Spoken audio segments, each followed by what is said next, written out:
Katanya ini tuntutan rakyat. Rakyat yang mana yang nuntut minta jabatan kades itu sampai 9 tahun? Rakyat yang mana? Kemarin saya sudah keliling-keliling di kampung saya ini. Nanya siapa yang menuntut Pak Kades supaya jabatannya jadi 9 tahun. Enggak ada. Para kepala desa ngamuk usai warga bikin konten protes soal perpanjangan jabatan 9 tahun. Seorang warga di Bengkulu Selatan bernama Apip dipaksa oleh perkumpulan aparatur pemerintah desa seluruh Indonesia untuk mengklarifikasi dan meminta maaf atas kontennya yang viral di media sosial tentang masa jabatan kepala desa.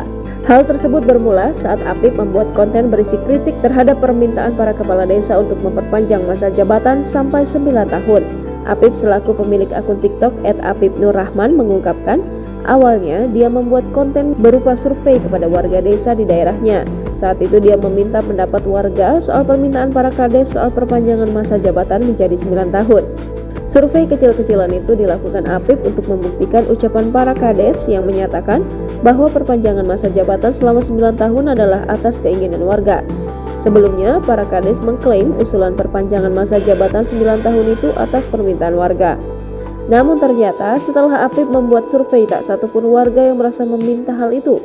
Sehingga berbekal hasil survei itu, Apip pun membuat konten soal perpanjangan masa jabatan kades. Setelah kontennya viral, Apip malah menerima surat dari DPD Papdesi Bengkulu Selatan.